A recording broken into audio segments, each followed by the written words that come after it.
Hello everyone. आज की इस क्लास में राजस्थान पीजीटी एग्ज़ाम 2025 से जुड़े हुए प्रश्नों को देखने वाले हैं। आप सभी इस क्लास को ज़्यादा से ज़्यादा लोगों के साथ शेयर जरूर कर दीजिए। समाजशास्त्र से संबंधित सभी परीक्षाओं के लिए यहाँ पर प्रैक्टिस सेट एंड सोशियोलॉजी के नोट्स पीडीएफ फॉर्मेट में आपको यहाँ पर प्रोवाइड कराए जा रहे हैं। इससे संबंधित जानकारी के लिए यहाँ पर एक व्हाट्सएप नंबर दिया गया है जिस पर आप मैसेज करके पूरी जानकारी ले सकते हैं। नंबर है 790-555-3851। समाजशास्त्र के नोट्स की बात की जाए तो ये नोट्स सभी परीक्षाओं को ध्यान में रखकर तैयार किए गए हैं। सभी परीक्षाओं के लिए ये उपयोगी हैं, आप इन्हें ले सकते हैं। राजस्थान असिस्टेंट प्रोफेसर का जीएस का जो प्रैक्टिस सेट है ये भी आपको यहाँ पर मिल जाएगा, जिसमें आपको टोटल 15 प्रैक्टिस सेट देखने को मिलेंगे। ठीक है, एंड अभी बस कुछ ही देर में क्लास शुरू होने वाली है। आप सभी इस वीडियो को ज़्यादा से ज़्यादा लोगों के साथ शेयर जरूर कर दीजिए। एंड आप में से जितने भी बच्चे लोगों का मैसेज आ रहा था एग्जाम को लेकर यूपी पीजीटी का कब होगा, तो देखिए आयोग के द्वारा तो अगस्त लास्ट में बोला गया था, लेकिन जो सुनने में आ रहा है कि ये अभी परीक्षा नहीं होगी आपकी। ठीक है, ये आपकी अक्टूबर या नवंबर जा सकती है, या फिर इसके अगर अक्टूबर नवंबर में भी नहीं हुई तो 2026 तक भी जा सकती है।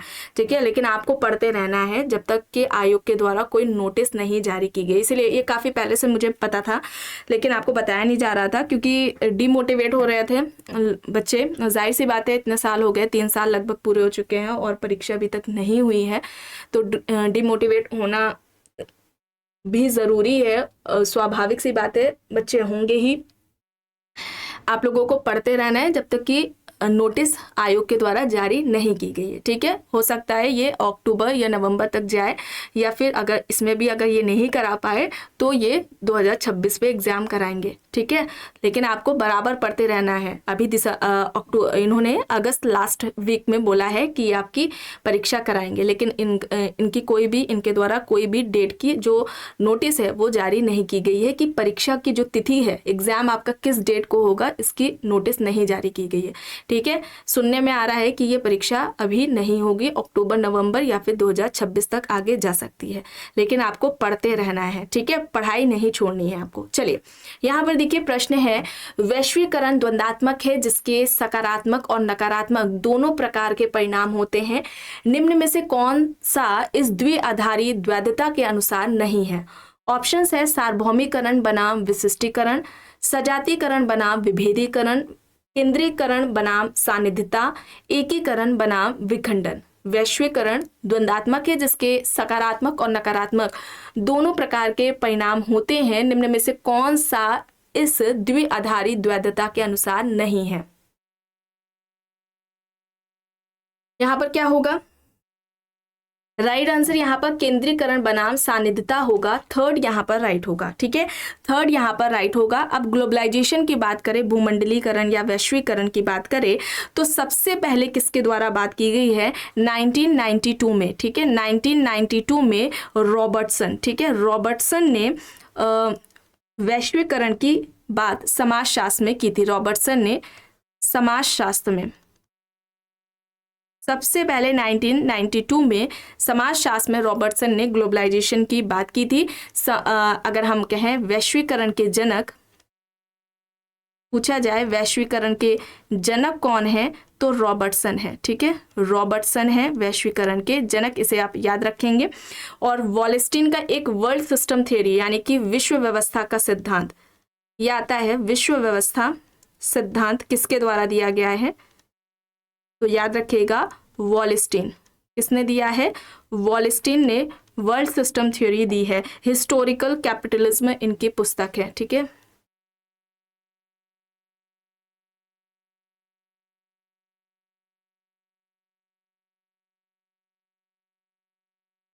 चलिए आगे देखते हैं। प्रश्न है फ्रेडरिक जेम्सन ने उत्तर आधुनिक संस्कृति को पूंजीवाद से जोड़ा। बाजार, एकाधिकार, साम्राज्यवादी, बहुराष्ट्रीय। यहाँ पर ऑप्शंस है। सही यहाँ पर क्या होगा? सही यहाँ पर कौन सा विकल्प होगा? विकल्प 4 यहाँ पर होगा बहुराष्ट्रीय। ठीक है, बहुराष्ट्रीय होगा यहाँ पर 4, यहाँ पर राइट आंसर हो जाएगा। जेम्सन की बात करें तो जेम्सन ने विलंबित पूंजीवाद की अवधारणा दी थी। ठीक है, विलंबित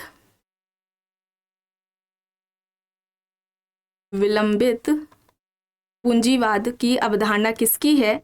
जेम्सन की है। ठीक है, पूंजीवाद, विलंबित पूंजीवाद की अवधारणा किसने दी है?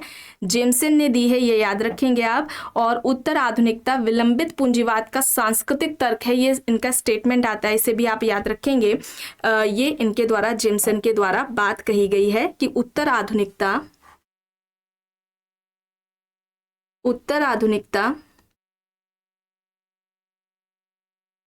विलंबित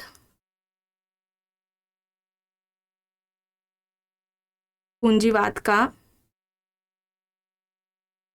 सांस्कृतिक तर्क है।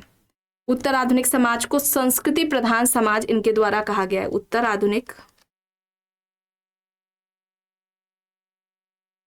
आधुनिक समाज संस्कृति प्रधान समाज है। इस तरीके से पूछा जाए किसके द्वारा बात कही गई है, तो जेम्सन के द्वारा बात कही गई है, इसे आप याद रखेंगे। अब यहाँ पर देखिए, पुस्तक है डिकंस्ट्रक्शन, किसकी है? ये कॉन्सेप्ट किसका है? देरिदा, गॉडलियर, फूको, लेमर, यहाँ पर ऑप्शंस हैं। डिकंस्ट्रक्शन कॉन्सेप्ट किसके द्वारा दिया गया है? किसका है? देरिदा का है। ठीक है, देरिदा का है फर्स्ट, यहाँ पर राइट आंसर हो जाएगा। इनकी कुछ पुस्तकों की बात कर लेते हैं।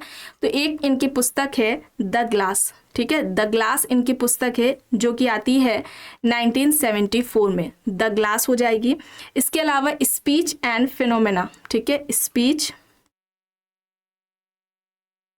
एंड फिनोमेना है। एक पुस्तक है ऑफ ग्रामेटोलॉजी। ठीक है, ये इंपॉर्टेंट है, ये 1967 में इनकी आती है। इसके अलावा the truth in painting, the truth in painting है। द गिफ्ट ऑफ डेथ करके भी है, द गिफ्ट ऑफ डेथ। ठीक है, ये कुछ पुस्तकें हैं देरिदा की, इन्हें आपको याद करना है, ये एग्जाम्स में पूछी जाती हैं। अब यहाँ पर देखिए प्रश्न है, निम्न में से कौन एम एस श्रीनिवास के अनुसार संस्कृतिकरण की विशेषता नहीं है? प्रभुत्व जाति, क्षैतिज गतिशीलता, आर्थिक एवं राजनीतिक शक्ति, द्विपक्षीय प्रक्रिया। सही क्या होगा? एंड आपको बता दिया गया है, तो इसका मतलब ये नहीं कि आपको पढ़ाई छोड़ देनी है। ठीक है, पढ़ते रहना है, सुनने में आ रहा है। ठीक है, आयोग के द्वारा ये कहा नहीं गया है, आयोग ने अभी बात क्या कही है कि अगस्त लास्ट में होगा। तो जब तक आयोग के द्वारा नोटिस जारी करके ना बताया जाए कि परीक्षा कब होगी आपकी, तब तक आपको पढ़ते रहना है। ठीक है, अभी आयोग के द्वारा नहीं बताया गया, अभी नोटिस में यही बोला गया है कि अगस्त लास्ट में ये परीक्षा आपकी होगी। ठीक है, तो परेशान नहीं होइएगा, एग्जाम होगा लेकिन आपको पढ़ते रहना है। बताएं, यहाँ पर एम एस श्रीनिवास के अनुसार संस्कृतिकरण की विशेषता कौन सी नहीं है, ये बताना है। तो यहाँ पर क्या होगा? यहाँ पर प्रभुत्व जाति, क्षैतिज गतिशीलता, आर्थिक और राजनीतिक शक्ति, द्विपक्षीय प्रक्रिया यहाँ पर है। यहाँ पर क्षैतिज गतिशीलता होगा, सेकंड यहाँ पर राइट हो जाएगा। ठीक है, सेकंड यहाँ पर राइट आंसर हो जाएगा। अच्छा, क्षैतिज गतिशीलता की बात किसने की थी, याद आ रहा है कुछ? सोरोकिन ने, आपको बताया गया था, सोरोकिन ने की थी। इसमें क्या होता है?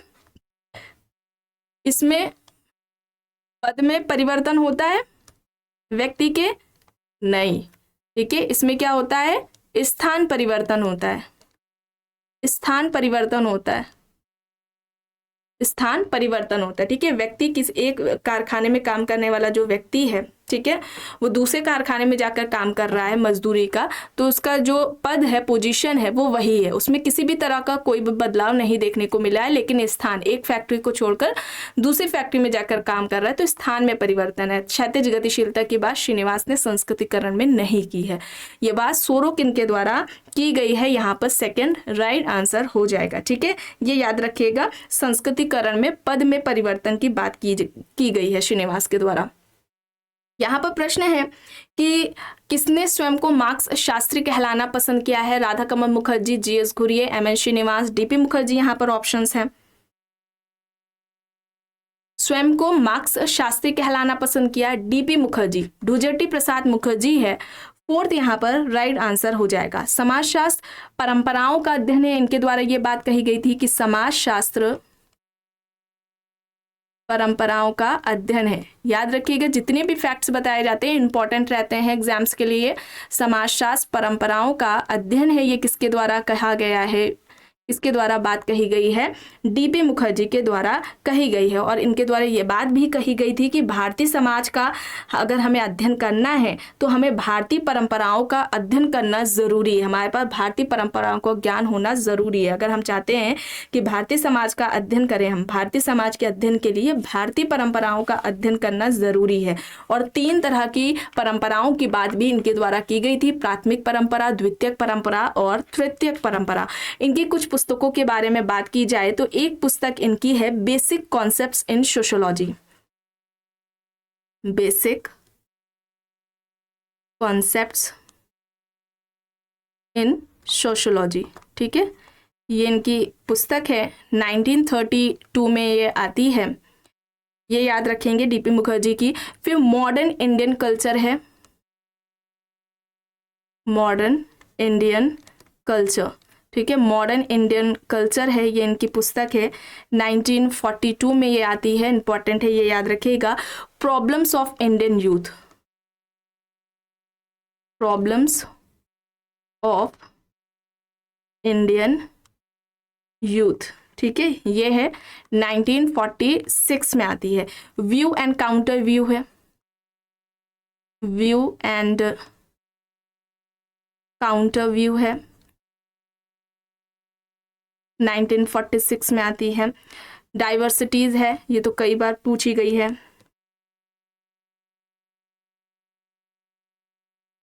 ये 1958 में। ठीक है, तो basic concepts in sociology, modern Indian culture, problems of Indian youth, view and counter view, diversities, ये कुछ बुक्स हैं, डीपी मुखर्जी की हैं, इंपॉर्टेंट है, इन्हें आप याद रखेंगे। चलिए अब यहाँ पर देखिए, निम्न में से कौन सा पश्चिमीकरण का लक्षण नहीं है? नैतिक दृष्टि से तटस्थ, व्यापक, जटिल और बहुस्तरीय प्रक्रिया, या मानवतावाद और राष्ट्रवाद को अपने में सम्मिलित नहीं करता, इसमें धर्मनिरपेक्षीकरण सम्मिलित है। तो पश्चिमीकरण का लक्षण नहीं है, ये बताना है। पश्चिमीकरण की अवधारणा किसने दी थी? पश्चिमीकरण की जो अवधारणा है, ठीक है, किसके द्वारा दी गई है? MN श्रीनिवास, MN श्रीनिवास के द्वारा दी गई है। ठीक है, MN श्रीनिवास के द्वारा पश्चिमीकरण की अवधारणा दी गई है, ये याद रखेंगे आप। यहाँ पर यह मानवतावाद और राष्ट्रवाद को अपने में सम्मिलित नहीं करता है, ये यहाँ पर गलत हो जाएगा। थर्ड यहाँ पर गलत होगा। प्रश्न है, भारत में समाज के प्रमुख विज्ञान की अवधारणा किसने दी? Radha Kamal Mukherjee, Auguste Comte, Herbert Spencer, GS Ghurye. यहाँ पर ऑप्शंस हैं। सही यहाँ पर क्या हो जाएगा? समाज के प्रमुख विज्ञान की अवधारणा, भारत में समाज के प्रमुख विज्ञान की अवधारणा किसके द्वारा दी गई है? राधा कमल मुखर्जी के द्वारा दी गई है। ठीक है, इनका एक स्टेटमेंट आपने सुना होगा, कई बार बताया भी गया है कि समाजशास्त्र को समाज का महाविज्ञान इन्होंने कहा है। ठीक है, वे चाहते थे कि समाजशास्त्र को ऐसा विज्ञान वे चाहते थे बनाया जाए जिसमें अर्थशास्त्र, राजनीति, नैतिकता, पर्यावरण, संस्कृति, इन सभी का समावेश हो। इन सभी को वे समाहित करते हैं समाजशास्त्र में, जिससे जो है समाज, जिसके द्वारा समाज की संपूर्ण समझ प्रदान की जा सके। ठीक है, तो तभी इन्होंने कहा था, स्टेटमेंट आता है इनका कि समाजशास्त्र क्या है? समाज का महाविज्ञान है। ठीक है, तो यहाँ पर राधा कमल मुखर्जी होगा सही। प्रश्न है, भारतीय समाजशास्त्र में निम्न में से कौन सा कार्य GS घुरिये का योगदान नहीं कहा जा सकता? जातियों और जनजातियों का निर्वंशीय विज्ञान, ग्रामीण शहरीकरण, सामाजिक तनाव और भारतीय कला, मूल्यों की सामाजिक संरचना। कौन सा कार्य जो कि GS घुरिये का नहीं है, जिस पर उन्होंने नहीं किया है? GS घुरिये भारतीय समाजशास्त्र के जनक हैं। भारतीय समाज शास्त्र के जनक कौन है? भारतीय समाजशास्त्र के, तो GS घुरिये हैं भारतीय समाजशास्त्र के। यहाँ पर मूल्यों की सामाजिक संरचना की बात नहीं की गई है। घुरिये ने जाति की, जनजाति की, शहरीकरण, भारतीय संस्कृति, इन सभी पर बात की है, लेकिन मूल्यों की सामाजिक संरचना पर इनकी बात इनके द्वारा नहीं की गई है। अब यहाँ पर देखिए, और जाति का सबसे पहले व्यवस्थित वर्णन भी घुरिये ने ही किया था, कास्ट, क्लास एंड ऑक्यूपेशन में। प्रश्न है, जब संप्रेक्षण किसी नियोजित चैनल के बिना प्रभावित होता है तो उसे कहा जाता है श्रृंखला संप्रेक्षण, लिखित संप्रेक्षण, क्षैतिज संप्रेक्षण, ग्रेपवाइन संप्रेक्षण। यहाँ पर ऑप्शंस हैं। सही यहाँ पर क्या होगा? यहाँ पर ग्रेपवाइन संप्रेक्षण होगा और इसे अनौपचारिक या अनुप्रयुक्त संप्रेक्षण भी कहा जाता है। अनौपचारिक या अप्रयुक्त, ठीक है, अप्रयुक्त संप्रेक्षण के नाम से भी हम जानते हैं। प्रश्न है, अब यहाँ पर देखिए पुस्तकें हैं, कास्ट क्लास एंड ऑक्यूपेशन अभी आपको बताई गई, caste class and power, caste pride, caste and nature. अब आपने इन दोनों को देखा होगा, एग्जाम्स में पूछी गई हैं। Caste pride, caste and nature, ये दो नई पुस्तकें हैं। देखकर बताइए सही क्या होगा। कास्ट क्लास एंड ऑक्यूपेशन की बात करें तो ये किसकी है, GS घुरिये की है। Caste class and power Andre Beteille की है, ठीक है। जाति, वर्ग और जो शक्ति, ये सामाजिक स्त्रीकरण के 3 आधार आंद्रे बेती ने बताए थे, यही इनकी पुस्तक है, 1958 में आती है। कास्ट प्राइड की बात करें तो ये किसकी हो जाएगी, मुकुल शर्मा की हो जाएगी। कास्ट एंड नेचर की बात करें तो ये हो जाएगी मनोज मिश्रा की। 4th यहाँ पर राइट होगा, ठीक है, विकल्प 4th यहाँ पर सही हो जाएगा। प्रश्न है, शिक्षण में अग्रिम संघटक प्रतिमान का मुख्य उद्देश्य क्या है। विद्यार्थियों के पूर्व का मूल्यांकन करना, एक संज्ञानात्मक मानचित्र प्रदान करना जो विद्यार्थियों को सामग्री से जोड़ने और याद रखने में मदद करता है, प्रत्यक्ष अनुदेशन को स्व अधिगम से बदलना, विद्यार्थियों को सीखने से पहले तथ्यों को याद करने के लिए प्रेरित करना। उद्देश्य पूछा जा रहा है।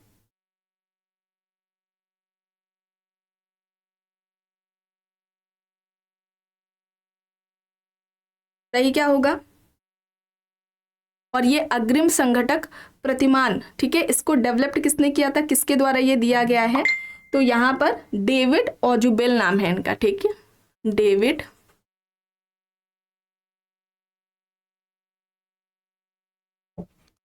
ऑजुबेल के द्वारा ये दिया गया है। यहाँ पर एक संज्ञानात्मक मानचित्र प्रदान करना जो विद्यार्थियों को सामग्री से जोड़ने और याद रखने में मदद करता है, सेकंड यहाँ पर सही होगा। प्रश्न है, निम्न में से कौन सी अपेक्षित द्विआयामी शिक्षण सहायक सामग्री है, ठीक है। ट्रांसपेरेंसी, पोस्टर, चार्ट, स्लाइड, मानचित्र, यहाँ पर ऑप्शंस हैं। सही यहाँ पर क्या हो जाएगा, मानचित्र हो जाएगा, सॉरी स्लाइड होगा, ठीक है। ऑप्शन यहाँ पर 4th वाला होगा। एक सेकेंड, पोस्टर, चार्ट और मानचित्र,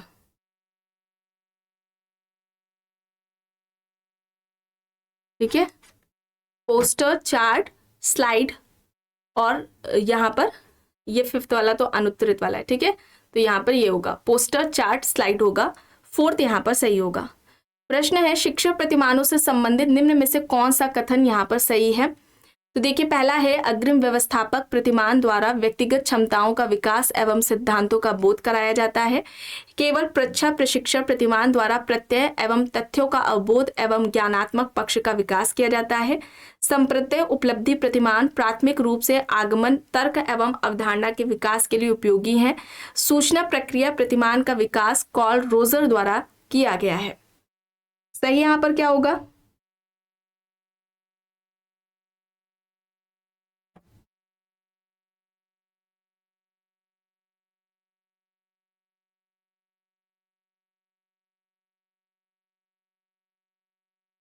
कौन सा यहाँ पर राइट आंसर हो जाएगा।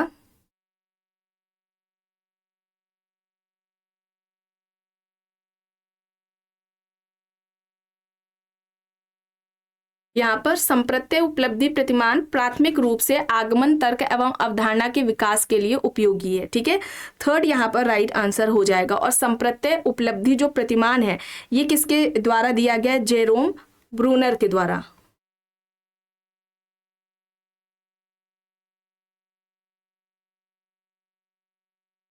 ठीक है, जेरोम ब्रूनर के द्वारा दिया गया है संप्रत्यय उपलब्धि प्रतिमान। प्रश्न है, सॉफ्टवेयर उपागम के बारे में निम्न में से कौन सा कथन गलत है, या प्रकृति में मूर्त है, या अधिगम के सिद्धांतों के विभिन्न अनुप्रयोगों का सुझाव देता है, इसका संबंध व्यवहार में परिवर्तन से है, या शिक्षा को अधिक वैज्ञानिक और मनोवैज्ञानिक बनाने में सहायक है। अब कुछ प्रश्न इस तरीके से आ गए हैं तो इन्हें भी देख लेते हैं। सही क्या होगा? यह प्रकृति में मूर्त है, ये यहाँ पर गलत हो जाएगा। ठीक है, फर्स्ट यहाँ पर है। प्रश्न है, निम्न में से कौन सा सरल सॉफ्टवेयर है जिसकी सहायता से अपारदर्शी वस्तुओं को स्क्रीन पर दिखाया जा सकता है? रिकॉर्ड प्लेयर, एपिडास्कोप है, ओवरहेड प्रोजेक्ट है, मैजिक लैंटर्न है।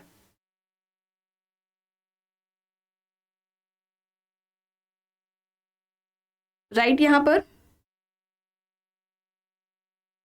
एपिडास्कोप होगा, सेकंड होगा यहाँ पर सही। प्रश्न है, सहकारी अधिगम की समूह अन्वेषण विधि के चरण नीचे दिए गए हैं। क्रियान्वयन की योजना, समस्या का चयन, सूचना एकत्रीकरण, अंतिम प्रतिवेदन की तैयारी एवं प्रस्तुतिकरण, आंकड़ों का विश्लेषण एवं संश्लेषण यहाँ पर ऑप्शंस हैं।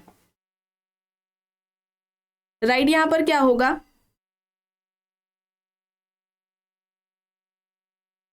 सही क्रम बताना है। तो यहाँ पर समस्या का चयन, सूचना का एकत्रीकरण, फिर क्रियान्वयन की योजना,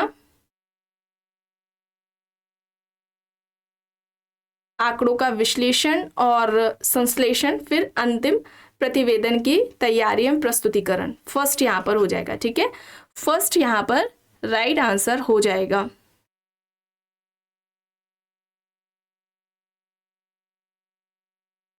चलिए आगे देखते हैं। प्रश्न है, निम्न में से कौन सा एक कंप्यूटर सहायक अधिगम का लाभ है? स्वनिर्देशित अधिगम, सीमित अनुभव, परोक्ष अधिगम, असंरचित सूचना। यहाँ पर ऑप्शंस हैं।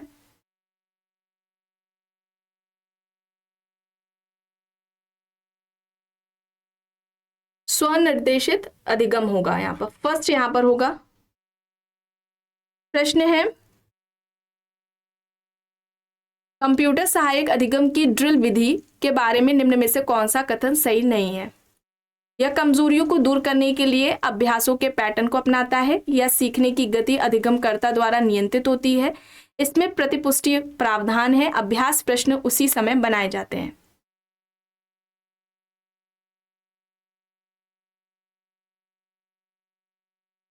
अभ्यास प्रश्न उसी समय बनाए जाते हैं, ये यहाँ पर हो जाएगा, फोर्थ यहाँ पर राइट होगा। प्रश्न है, प्रणाली उपागम के लिए निम्न में से कौन सा कथन गलत है? यह प्रयासों को सफल बनाने के लिए एक शैक्षिक उपकरण है, इसकी प्रकृति समग्र है, या स्वयं सुधार योग्य है, यह तार्किक व्यवस्थित लेकिन कठोर है।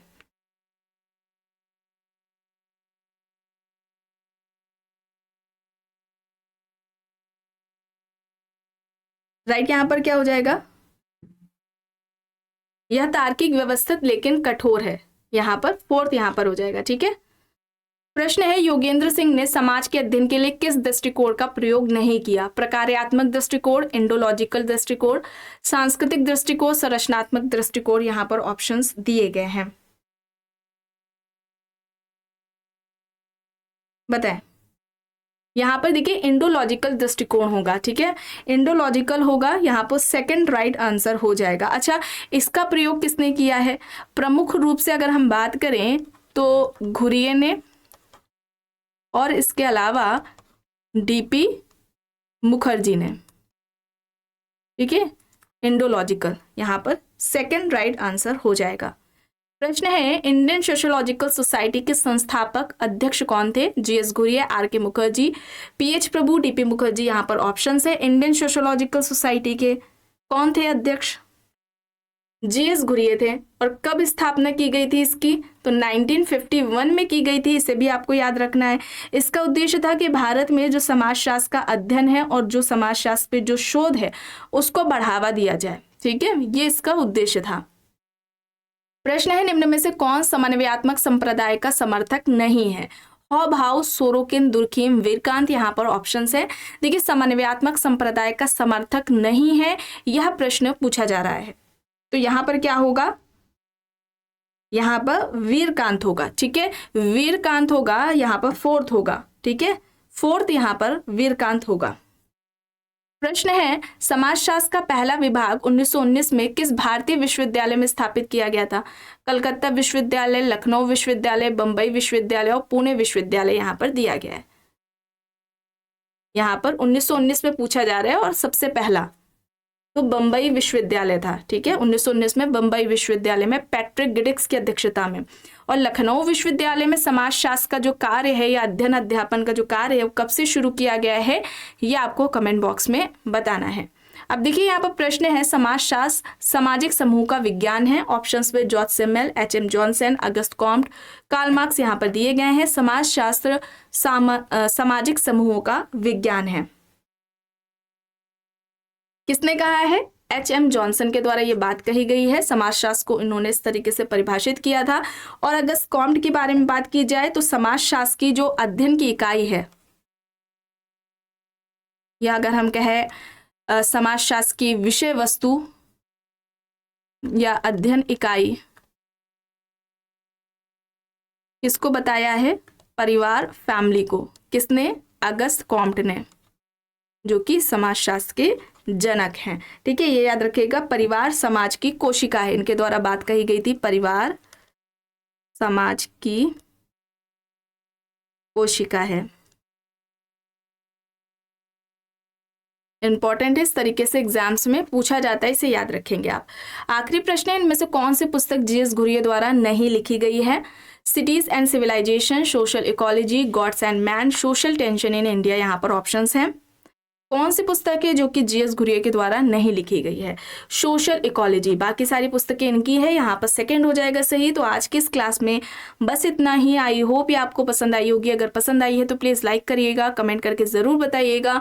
चैनल पर अगर आप नए हैं तो चैनल को भी ज़रूर सब्सक्राइब कर लीजिएगा। एंड इस वीडियो को जितना हो सके ज़्यादा से ज़्यादा लोगों के साथ शेयर भी ज़रूर करिएगा।